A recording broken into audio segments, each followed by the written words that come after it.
All right. Well, thank you guys all for coming for Cubs, and we're gonna do something new this week. So welcome to Cubs. So.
To our first week of fighting against evil. So where I pass on what Jesus has taught us long time ago on how to fight back against Satan and evil. Fighting back against depression, anger, jealousy, any of that. But before we start on that, we have a few announcements to make. Hence, 2 birthdays in the same room. Give it up to Brooklyn and to Darren. Happy birthday! Well done. Happy birthday. All right, we also have another thing that we started doing, is that if you bring a friend to Cubs, you get a huge chocolate bar right now, and your friend gets another one. If you bring them to Cubs next meeting, you get a chocolate bar, and your friend gets a chocolate bar. Now, I'm pretty sure one of you, you're pretty new. It's our first time. It's your first time? All right. And you two are new today? I did. Oh, awesome. All right. You guys get a chocolate bar. Good job. You guys bring a friend, you guys get a chocolate. You get a chocolate bar, and your friend gets a chocolate bar. This is a really good photo. You guys think it's a good photo? I think it's a good photo. Has to be done by AI, though. It has to be done by AI. But I have a really good topic for this. Okay, it's weird. It says not an AI photo. I think it is. This thing's lying. It's a liar. It's a huge liar. But I have a good topic for today. And it all talks about Jesus and how. All right, saying I'm a liar. Well, actually, if this is not an AI photo, that means someone took this. That means someone went here to this amazing place, and they actually took this photo. Why can't I do that? Why can't I go to amazing places and take photos as beautiful as this? Why don't I have that skill? Why don't I have this lifestyle? I'm here in school 7 hours a week, and then I have homework on the weekends. I'm feeling kind of jealous about this. Well, that's actually our topic today. The topic is jealousy. Now, I know some of you in the audience are like, Hunter, I already know what jealousy is. I'm going to go on my phone. It's like, so Samantha, Martin in first period today was very funny. And no! You know what jealousy is. You don't know why. You don't know why do we feel jealousy. You don't know that. So that's what we're going to be talking about today. Why do you feel jealousy? Why do we feel jealousy? So, before we begin, I want to make sure that we all know at least the what of jealousy. So, everyone here, can you raise your hands? Do you know what jealousy is? Have you heard of it, definition? Have you felt it before? All right, a couple of your hands are raised. So, we're going to be going over the definition of jealousy. Now, jealousy by definition, according to Google, is the state of feeling of being jealous. Mind-shattering stuff. Doesn't help at all. All right, well, What is the definition of jealous? Jealous, by definition, is feeling of showing envy of someone or their achievements and advantages. He grew jealous of her success. You know what this like that? He grew jealous. It reminds me of a story in the Bible. One of my favorite stories, that's the story of Joseph. Now, I don't know if you guys heard this story. It's one of my favorites. And it actually takes place in Genesis, the first book in the Bible. Now, have any of you here heard the story of Joseph? Just curious? No one here? Derek? Oh, well, that's awesome. So, here's a quick rundown of Joseph. Joseph, in Genesis 37 through 50, chapter 37 through 50, Joseph was the son of Jacob. Jacob had 2 wives. Because that was back then, I'm very sorry. But anyways, Jacob had 13 children, and Joseph was the firstborn son of Jacob's second wife. Joseph was favored by his father over his brothers because he was born in Jacob's old age, and Joseph's brothers hated him. So, with this, going in to Genesis chapter 5:37, one night Joseph had a dream. And when he told his brothers about it, they hated him more than ever. It's like, yo guys, listen to this dream. Crazy dream. It was awesome. All right. He said, we were out in the field tying up bundles of grain. You know, they were doing their work because they sold grain. Suddenly, my bundle stood up, and your bundles all gathered around and bowed low before mine. His brothers responded, so you think you'll be our king, do you? Do you actually think you will reign over us? And they hated him all the more because of his dreams and the way he talked about them. Soon, Joseph had another dream. And again, he told his brothers about it.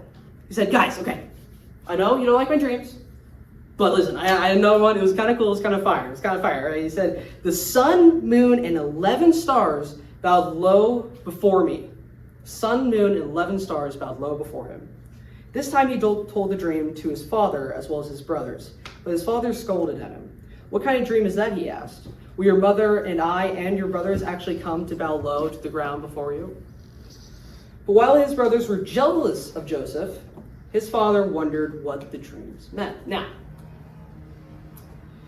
the dreams actually were more of visions from God of what Joseph's future is going to evolve to. Joseph didn't know it. No one knew it. They just thought they were fun dreams. But, it talks about this later on in Genesis. And so, soon after this, after the whole thing, Joseph's brothers went to the pasture to pasture their father's flocks at Shechem. When they had been gone for some time, Jacob said to Joseph, your brothers are pasturing the sheep at Shechem. Get ready and I will send you to them. Go and see how your brothers and the flocks are getting along, Jacob said. Then come back and bring me a report. So Jacob sent him on his way, and Joseph traveled to Shechem from their home in the valley of Hebron. When Joseph's brothers saw him coming, they recognized him in the distance. As he approached, they made plans to kill him. Here comes the dreamer, they said. Come on, let's kill him and throw him into one of these cisterns.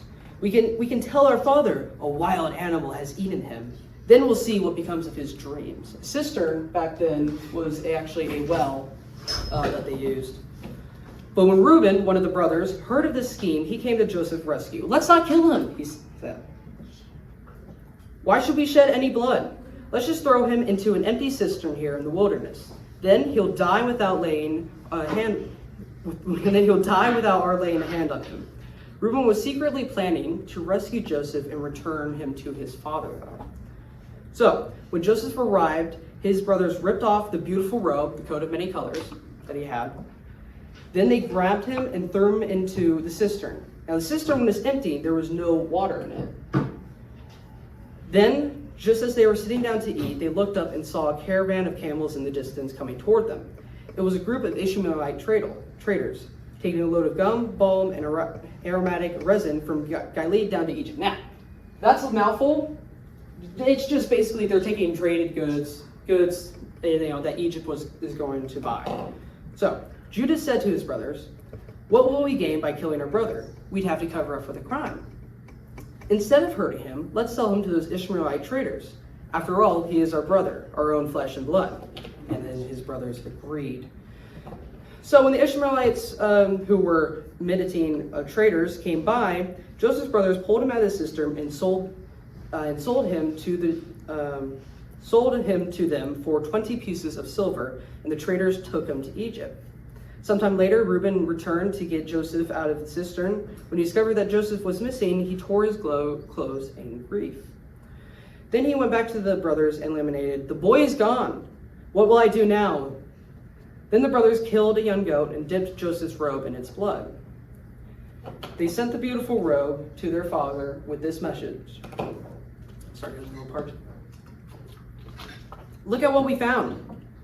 Doesn't this robe belong to your son?" Their father recognized it immediately. "Yes," he said. "It is my son's robe. A wild animal must have eaten him.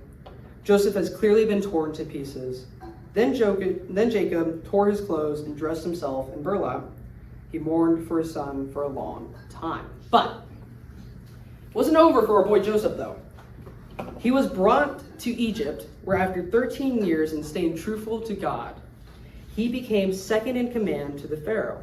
His brothers eventually met Joseph and asked if they could buy grain, to him. They had no idea that they were talking to Joseph because of how much he had grown.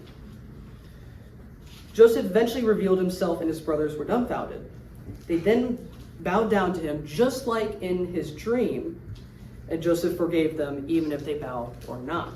Now, all of that, what I just said, can be found in chapter 37 through 50. That is a lot of verses. We're not going to have time to get to all of it, but it is a very awesome story. I had to leave out a couple bits.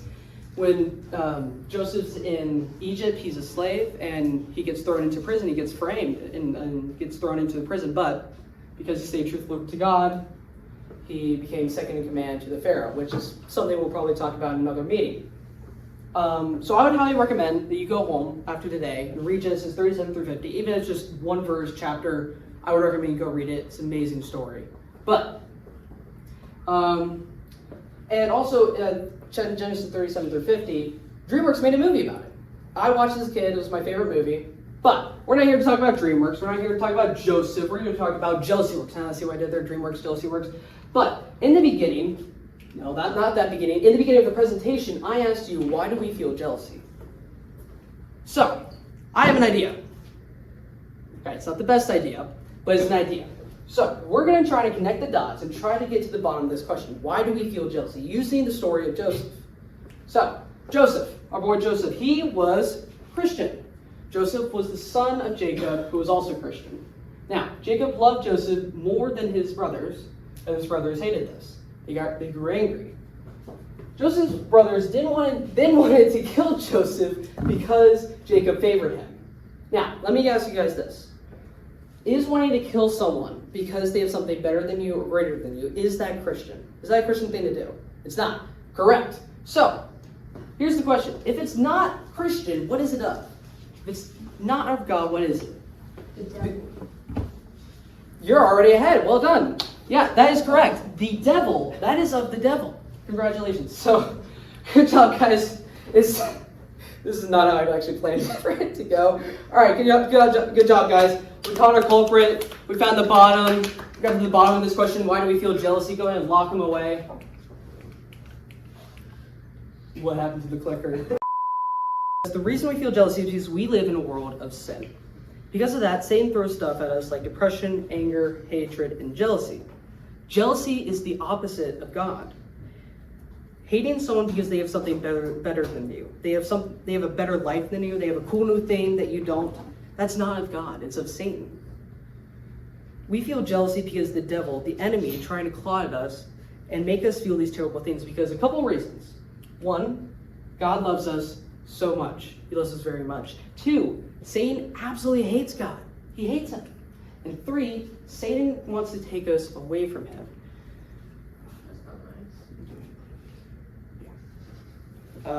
When we are feeling feelings of hating someone and wanting to kill someone, that means you are moving farther from God and closer to Satan. Going like this for days can even mean that you might end up killing that person just like Joseph's brothers almost did. Because of how far you've drifted from God. Satan does this to pull us away from him as a way to strike back at God. This is all just a war going on between God and Satan, and we're at the very center of it. We as humans can't help but feel these things because it's in our nature, because we are born into a world of sin. But that doesn't mean that we're lost. Because because with the help of the Bible, you can overcome these feelings. With the help of your friends, you can overcome these feelings. With the help of your church and Him, you can overcome these feelings. And it all starts by doing the hardest thing. First thing is by apologizing to the person that you feel jealous of. Maybe you've lashed out to them. Maybe, you told them, piss off, man. I hate you. Because your jealousy, it's overtaken you. So you need to apologize to them. The second thing you need to do is apologize to God. Ask for forgiveness for letting that jealousy overtake you. The third thing is that you need to forgive yourself. Maybe you don't feel good about getting these two things done. Maybe your friend's, he's already forgiven you, and God, of course, He's forgiven you. But you still don't feel good about it. You need to then forgive yourself. And the third thing is that you build humility. So that way this doesn't happen again. What I mean by that is that humility, when you build humility, it protects you from feelings of jealousy. Jealousy comes from pride. Okay? Jealousy comes from pride. Your pride that you think, the entitlement that you think you should have something. What humility does is that it limits that pride. So that way you don't feel jealousy. Or you're less susceptible to it. So, if there's someone in your life right now that you are jealous of, and you are starting to hate them because of that, and you're thinking of not being friends anymore, maybe you've lashed out to them because of your jealousy. Here's what I want you to do. Text them after this. Text them, call them, reach out to them and say, dude, I'm so sorry. I was being jealous of you and I was starting to hate you because of that. I'm going to stop feeling that way, but dude, can you forgive me? Second thing you do is that you go to God. You ask for Him for forgiveness. But you know what a cool thing about God's forgiveness? And we're going to talk about this in another FAE meeting. You know what's cool about His forgiveness? Is that He's already forgiven you. He's already forgiven for God. Because He knows of your desire for Him. What I mean by that, He knows that you have the desire to stay with Him, to walk with God. He knows you don't mean to fall towards Satan's side. He knows that you want to stay with God. So He's already forgiven you. And the third thing you need to do is then forgive yourself. Like I said, maybe you still don't feel good about getting these other two things done. You still feel horrible about it. That, if you keep feeling that way, that will lead you to depression, and that's another tool of the devil. So you need to forgive yourself. The fourth thing you need to do is you need to build your humility. And humility is, like I said, a way for you to protect yourself against jealousy. Jealousy comes from pride because you feel entitled to that thing or scenario that someone else has. Having humility means that you have less pride. When you build humility, you build a protective barrier from the feeling of jealousy. And when you combine that with God's never-ending protection, you are untouchable from the devil. But you have to keep your pride in check. So, if this is you, then please do this right after service. Stop this feeling of hatred. Stop this feeling of entitlement. Stop this feeling of pride. Stop this feeling of Satan. Stop this feeling of fear, of not having that thing. Stop this feeling of the depression you might have for not forgiving yourself. Stop it all. Because it is the devil, it's evil, and it will ruin you if you don't do something about it. So, you guys will come with me into prayer. So if you don't pray to God or to Christ, it's okay. You don't have to pray, but I just ask that you please. Lord, thank you for being here today. Lord, I know that you're in this room. You're in this room with these kids. And Lord, I ask that you teach your word to these kids and you encourage them to spread on that word. Lord, I ask that you give them the strength, you give them the love that you have. You give them the strength to overcome the jealousy, to defeat the devil, because you have already done it before, God. If they just accept that, and if they just follow you, Lord, they will defeat the devil too. Lord, I know you're in here today. I feel you. I just ask that you touch these kids' hearts, touch their minds. And Lord, please give them the strength. I don't know if there's someone in here right now who's feeling jealousy, who's feeling bad about it. Maybe they wanted to stop. But Lord, if there is someone in here with that feeling, I ask that you rid that feeling from their body. In here, Lord, you are in this room. The devil cannot come into this room. He is out there by the door. But when that person walks out of this room, they will have your protection, Lord, and the devil cannot touch them. Lord, thank you.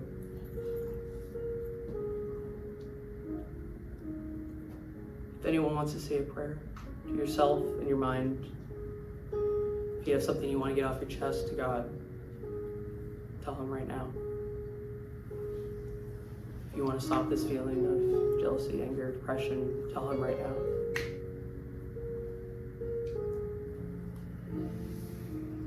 Can I say something?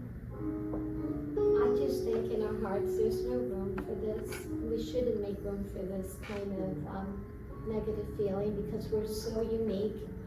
We're made by God, but we have so many special talents that there shouldn't be room for jealousy because we shine in our own realm. We shine already in our own ways, don't we all? Thank you. In Jesus' name, amen. Thank you guys all for coming. All right, so you can scan that QR code if you want. On that, so if you click on the QR code, Calvin, please scroll. So you can see we have a doc with the Cubs info on it. We have our YouTube, we have our Instagram, we have a prayer request. If you guys want us to pray for you out of service, maybe in service as well, we can do that as well. Just fill that out. If you have someone that you want us to pray over, we can do that as well. And then you can click on that survey right there, and then it lets SGA know that you're a part of the club. And Calvin was going to kill me if I didn't put something funny at the end, so there's a Yoda quote. Okay. Yeah, just remember that jealousy is the tool of the devil, and when you feel that, that's him trying to call at you. Don't let him. Pray to God. Pray to him right then and there. Ask him for your strength. For his strength. That's it. Thank you so much for watching. If you want to subscribe, click over here. If you want to see our next meeting, look down there. And if you just want to learn more about the club, there should be a QR code somewhere over here. I hope you have a great rest of your day, and I hope to see you at our next meeting. Bye!